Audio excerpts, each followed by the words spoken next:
कुंभ राशीसाठी डिसेंबर 2025चा मध्यकाळ. शनी, सूर्य आणि शुक्राचे मोठे बदल. श्री स्वामी समर्थ. आपले स्वागत आहे ज्योतिष केंद्रमध्ये. कुंभ राशीच्या जातकांसाठी डिसेंबरचा मध्यकाळ म्हणजे 11 ते 19 डिसेंबर कोणता खेळ करणार आहे हे जाणून घेणे खूप महत्त्वाचे आहे. कारण या काळात अनेक मोठे ग्रह बदल होत आहेत जे तुमच्या जीवनावर थेट परिणाम करतील आणि भगवंताची कृपा मिळेल.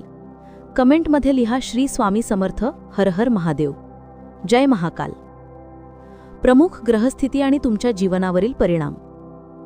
कुंभ राशीवर सध्या 7.5चा अंतिम टप्पा सुरू आहे आणि या क्रुशियल वेळेत ग्रहांची चाल खूप महत्त्वाची ठरते. सूर्याचे परिवर्तन 16 डिसेंबर. सूर्यदेव तुमच्या राशीच्या दृष्टिकोनातून महत्त्वपूर्ण स्थानी जात आहेत, ज्यामुळे तुमच्या बुद्धीच्या खेळावर आणि लाभावर प्रभाव पडेल. खरमास देखील सुरू होत आहे. मंगळ आणि शुक्र अस्त. जे मंगळ आणि शुक्र तुमच्या राशीत वैभव, ऐश्वर्य आणि सामर्थ्याचे स्वामी मानले जातात ते अस्त होत आहेत. यामुळे कधी आणि कोणती युक्ती वापरावी यात थोडी कमी जाणवू शकते. बृहस्पतीचे सहाय्य. सर्वात आनंदाची गोष्ट म्हणजे बृहस्पती म्हणजे गुरु तुम्हाला पूर्णपणे सपोर्ट करत आहेत. यामुळे तुमचे अनेक कष्ट दूर होण्याचे योग आहेत. येणारे 6 महिने तुमच्यासाठी योग्य दिशेने काम करण्यासाठी आहेत. लक्षात ठेवा, 7.5चा हा अंतिम टप्पा अतिशय निर्णायक आहे. एक छोटासा उपायही मोठे कष्ट दूर करू शकतो. म्हणून पुढे दिलेला पिपळ पूजेचा उपाय अवश्य जाणून घ्या. 11 ते 19 डिसेंबर. दिवसानुसार भविष्यवाणी. सोमवार 12 डिसेंबर. अष्टमी तिथी भ्रम आणि अस्थिरता. स्थिती. ग्रह परिवर्तनाची चाल पकडत आहेत, ज्यामुळे तुमच्या मनात थोडासा भ्रम निर्माण होऊ शकतो.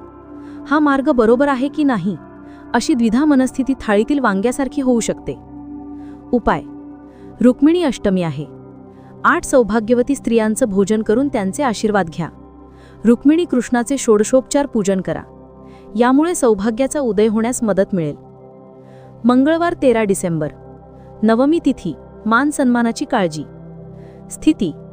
मान सन्मानावर विनाकारण डाग लागण्याचे योग दिसत आहेत. विशेषतः विपरीत लिंगाकडे आकर्षण वाढण्याची शक्यता आहे. छोटीशी चूकही प्रतिष्ठेवर परिणाम करू शकते. शनी उपाय. शनी को मनाइये सदा सुख पाइये. शनी महाराज नकारात्मक विचारांकडे आकर्षित करत आहेत. शनिवारी हनुमानजींना चोला अर्पण करा. शनी मंत्र जप करा किंवा काळ्या वस्त्रांचे दान करा.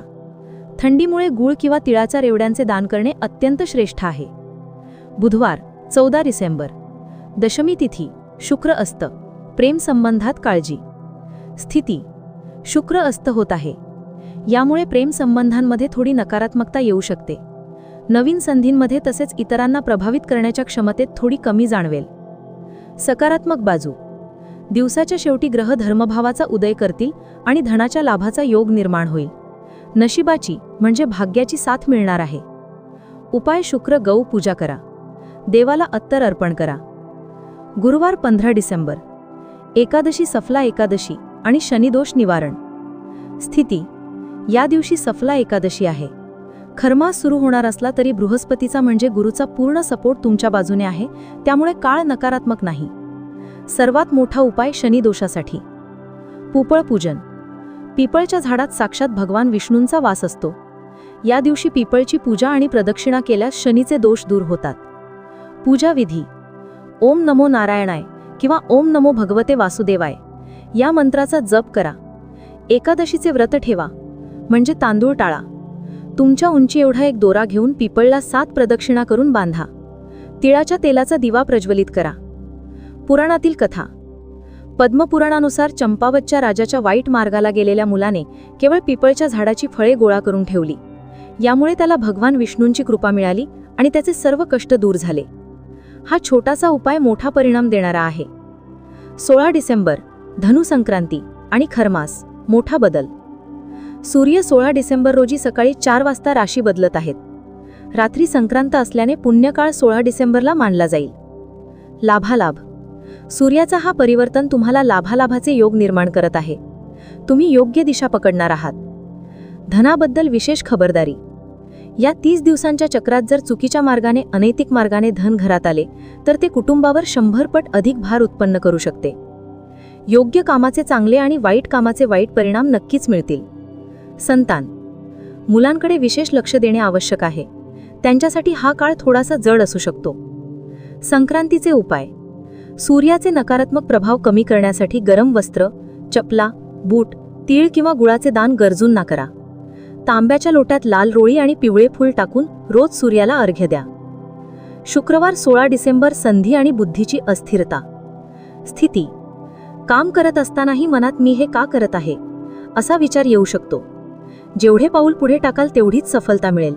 विश्रांती घेतली तर पुढे जाऊ शकणार नाही. उपाय. संध्याकाळी मंदिरात जाऊन भगवान शंकराला पांढरी मुळी अर्पण करा. यामुळे नशीब साथ देईल आणि आगामी काळात धनाचे योग तयार होतील. शनिवार 17 डिसेंबर. मासिक शिवरात्री. द्विधा आणि शांतीची गरज. स्थिती. मनात द्विधा राहील. मन दुसरीकडे आणि काम दुसरीकडे असेल. शुक्र आणि मंगळ अस्त असल्याने प्रेम संबंधात थोडी खटपट म्हणजे तणाव जाणवू शकतो. उपाय. सकाळी दुधाने भगवान शंकराचा अभिषेक करा. रविवार 18 डिसेंबर. पौष अमावस्या. सेवा आणि मेवा. स्थिती. या दिवशी विचित्र ग्रहचाल आहे, म्हणजे जितकी सेवा तितका मेवा. संसार आणि मोठ्या बुजुर्ग लोकांची सेवा केल्यास खूप लाभ होईल. कुंभ राशीसाठी संदेश. सर्वात महत्त्वाचे. 15 डिसेंबरला सफला एकादशी आणि पिपळचे पूजन करून शनीचे दोष शांत करा. आर्थिक. चुकीच्या मार्गाने धन मिळवण्याचा विचारही करू नका, अन्यथा कुटुंबावर नकारात्मक परिणाम होईल. आरोग्य म्हणजे मनात अस्थिरता आणि भ्रम राहील. बृहस्पती तुमच्या बाजूने असल्याने फक्त मेहनत करत राहा, आराम करू नका. शनी सूर्य उपाय. रोज सकाळी सूर्याला जल अर्पण करा आणि शनिवारी तिळाच्या तेलाचा दिवा लावा. हा व्हिडिओ लाईक करा, कमेंट करा आणि आपल्या कुंभ राशीच्या मित्रांना नक्की शेअर करा. तुम्हाला तुमच्या कुंडलीतील कोणत्याही दोषावर उपाय हवा आहे का? कुंभ राशीच्या जातकांसाठी 11 ते 19 डिसेंबर 2025 हा काळ अत्यंत निर्णायक आहे. कारण या आठवड्यात शनी, सूर्य, मंगळ, शुक्र आणि बृहस्पती या 5 महत्त्वाच्या ग्रहांची चाल तुमच्या जीवनात मोठे बदल घडवणार आहे. या काळात 7.5चा अंतिम टप्पा सुरू असल्याने मनाची अस्थिरता, भ्रम, निर्णयांमध्ये द्विधा जाणवू शकते. 13 आणि 14 डिसेंबर प्रेमसंबंध आणि मानसन्मानाबाबत थोडी काळजी घ्यावी. 14 आणि 15 डिसेंबर शुक्र अस्त आणि सफला एकादशी. इथे पिपळ पूजन हे सर्वात प्रभावी उपाय आहे. शनीचे दोष शांत करण्यासाठी हा दिवस सोन्यासारखा आहे. 16 डिसेंबरला सूर्य धनु राशीत प्रवेश करतो, खरमास सुरू होतो. या बदलामुळे वित्तीय बाबतीत जबाबदारी वाढेल. चुकीच्या मार्गाने पैसा मिळवण्याचा विचारही करू नका. पण सर्वात मोठी शुभवार्ता म्हणजे बृहस्पती तुमच्या बाजूने पूर्ण पाठिंबा देत आहेत. म्हणून मेहनत थांबवू नका. मेहनतीवर यशाची शिक्कामोर्तब होणार आहे. रोज सूर्याला जल द्या, शनिवारी तिळाच्या तेलाचा दिवा लावा आणि 15 तारखेला पिपळ पूजन अवश्य करा. श्री स्वामी समर्थ. हर हर महादेव.